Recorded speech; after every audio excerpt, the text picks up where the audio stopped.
Hai semua, Assalamualaikum warahmatullahi wabarakatuh. Abang dekat sini. So pada hari ini Abang berbesar hati untuk berkongsi dengan anda semua 5 tips penting macam mana cara belajar yang betul di rumah sepanjang tempoh PKP ini berlangsung.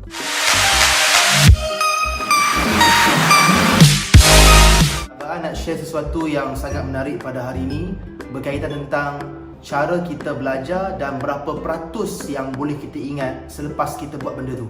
Baik, untuk pengetahuan adik-adik semua, kita akan mengingat 10% apa yang kita belajar berdasarkan apa yang kita baca saja. Okey, tetapi ingatan kita akan bertambah apabila kita mendengar, iaitu dia akan naik sebanyak 20% tahap ingatan kita. Dan ingatan kita akan jadi lebih kuat apabila kita mendengar dan kita melihat, dia akan naik sebanyak 50%. Tetapi apa yang buat dia naik lagi tinggi sebanyak 70%, iaitu apabila kita cakap. Contoh kita kongsi dengan kawan kita ke, kita baca seorang-seorang ke. Tetapi yang paling tinggi ingatan kita akan kuat macam mana? 90% kita akan dapat apabila kita praktikkan. Contoh ketika kita ulang kaji, buat latih tubi dan sebagainya, ingatan kita akan naik mendadak sehingga 90%. Dan itulah cara yang paling terbaik untuk kita nak belajar sesuatu. Tak pelik lah kalau siapa yang dia asyik baca dan baca, hanya baca saja, tapi kaedah lain dia tak buat. Jangan pelik kalau awak tak faham. Sebab apa? Abang anda kata tadi, siapa yang dia membaca saja, dia hanya menyumbang 10% tahap ingatan kepada otak dia. So no wonder lah apa yang kita baca tu, kita sendiri pun tak faham lepas kita baca tu. So abang nak teruskan dengan tips yang pertama, macam mana kita nak manfaatkan cuti sekolah kita dengan teknik belajar yang betul. Nombor 1, yang ni yang paling penting, kita mestilah belajar mengikut waktu biological kita, ataupun dalam bahasa Inggeris kita panggil biological clock. Ada orang dia boleh study pada waktu pagi, ada orang boleh study pada waktu tengah hari, ada orang yang dia boleh study waktu petang, waktu yang orang cukup tak suka tu, dan ada orang yang dia boleh study pada waktu malam. Ni abang rasa kebanyakan pelajar-pelajar dia suka study pada waktu malam, ataupun tengah malam, ataupun lewat malam lah. Sampai ada orang yang sebelum subuh pun dia boleh study. So maknanya kat sini, bab waktu ni tak kisah. Sebab setiap orang dia ada biological clock dia yang tersendiri. So kita kena hormati. Kalau kawan kita ada jenis yang dia boleh pagi, kita kena respect dia. Tapi kalau kita pula macam tak boleh pada waktu pagi, jangan cuba-cuba untuk buat pada waktu pagi. Sebab kita sendiri kena cari waktu mana yang kita rasa sesuai untuk kita nak study. So it up to you macam mana cara untuk awak nak study. Tapi ada waktu-waktu lah yang abang baca, abang dengar ceramah-ceramah motivasi.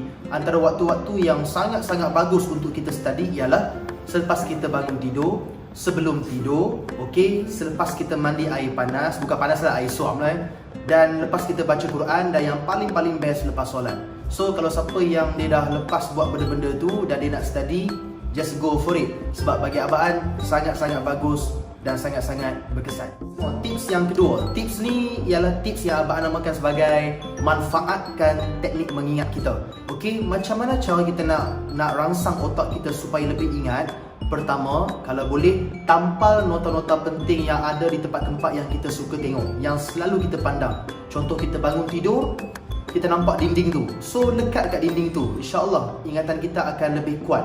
Yang kedua, kalau kita nak rangsang otak kita lebih ingat, lebih cara kedua ialah kita cipta akronim-akronim ataupun singkatan-singkatan yang menarik. Contohnya cara nak mengingat warna pelangi ke apa ke, tak kisahlah. You buat satu akronim, sebutan yang mudah awak nak sebut, and then bila awak sebut, awak mudah ingat satu persatu. Yang ketiga, macam mana kita nak ingat lagi kuat? Yang ketiga ni ialah kalau boleh kita tukarkan nota kita itu kepada bentuk gambar rajah ataupun peta minda dan sebagainya. Dan yang keempat, macam mana kita nak kuatkan ingatan kita? Yang keempat ni abang rasa ramai orang suka buat, tambah-tambah untuk subjek sejarah. Kita boleh gantikan dan kita boleh jadikan cerita. Ketika kita membaca tu, bayangkan seperti kita sedang menonton movie dan sebagainya. Sebab ada orang yang cara belajar dia membayangkan, dia visualize apa yang dia baca tu sebagai satu bentuk pergerakan ataupun movie. Sebab otak kita kena ingat, otak kita cukup kuat dengan 3 perkara. Pertama, lagu. Kedua, gambar. Dan ketiga, cerita. Sebab itulah bila kita dengar lagu, sekali dua kali kita boleh ingat lagu tu, siap boleh nyanyi chorus dia walaupun suara tak sedap. Kadang-kadang kita tengok filem tu, tengok drama tu, kita boleh ingat setiap babak tu. Kenapa? Sebab otak kita memang kuat mengingat pergerakan ataupun mengingat jalan cerita. Dan macam mana otak kita cepat nak ingat.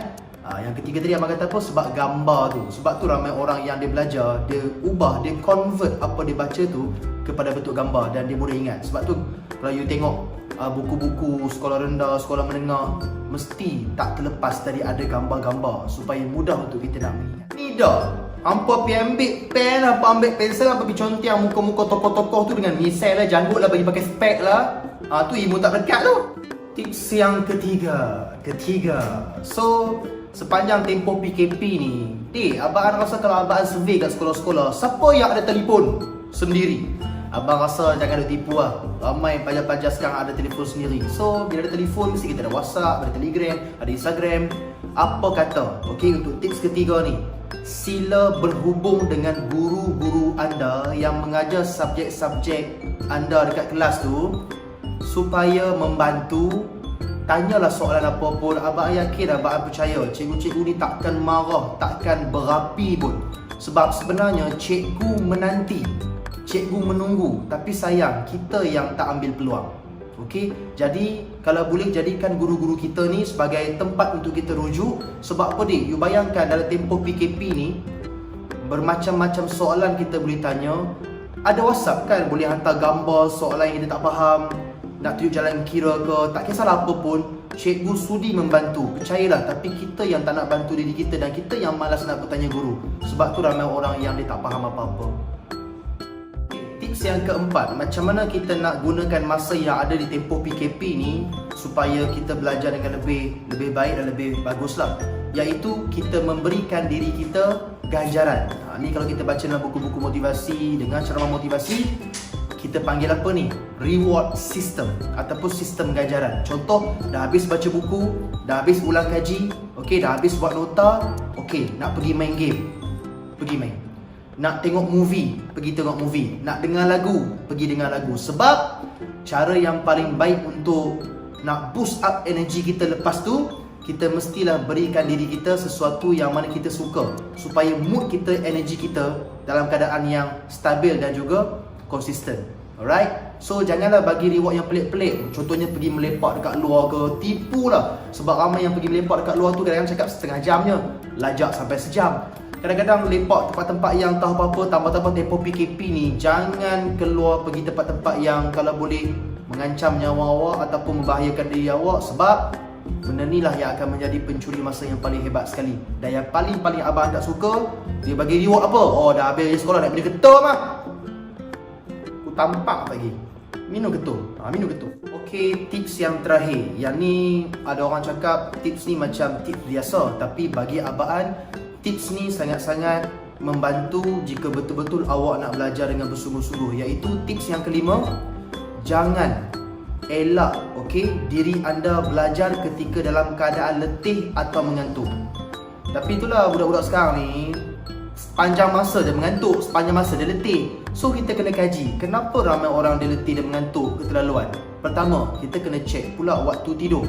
Yang kedua, apa yang dia makan, macam mana rutin harian dia dalam keadaan dia makan macam mana kan. Dan yang paling penting, apakah rutin harian dia sampai tahap dia letih sangat-sangat tu. Okey, so kalau boleh, sebelum belajar, pastikan diri anda betul-betul fit, energetik. Sebab itulah yang akan memacu diri awak untuk belajar dengan lebih bagus. Kalau kata dah mengantuk, rasa macam letih, stop, pergi rehat sekejap. Sebab memang ada kajian dibuat, siapa yang dia dah habis tadi, mungkin dia mengantuk kan, you pergi tidur sekejap, sebenarnya dia mampu untuk buat ingatan kita mengingat semula apa yang kita baca sebentar tadi. So, tak salah kalau kita dah habis tadi nak pergi tidur, sebab otak kita perlu rehat. Jadi jangan push otak kita sampai tahap kita letih, sebab yang tu yang akan buat kita punya momentum untuk study tu akan jadi down. Boleh faham semua? Okey semua, so itulah 5 tips macam mana kita nak gunakan waktu sebaik mungkin ketika PKP ni untuk ulang kaji dan juga untuk belajar dekat rumah. So abang harap anda semua boleh ikut flow ni, dan kalau boleh belajarlah. Sebab apa dik, walaupun dalam keadaan negara kita dilanda bencana ataupun wabak penyakit yang macam ni, jangan jadikan tu alasan untuk kita tak belajar. Okey, apa saja yang berlaku, kita mesti kena terus belajar dan belajar. Sebab hanya dengan ilmu sahaja kita boleh angkat diri kita supaya jadi orang yang lebih baik. Okey, so tanpa ilmu, apalah guna jadi manusia kan. Jadi pastikan diri kita dilengkapkan dengan ilmu-ilmu supaya ke depan hari nanti kita akan jadi orang yang untung, orang yang bahagia, insya-Allah. So terima kasih semua, jumpa lagi. Assalamualaikum warahmatullahi wabarakatuh dan stay tuned.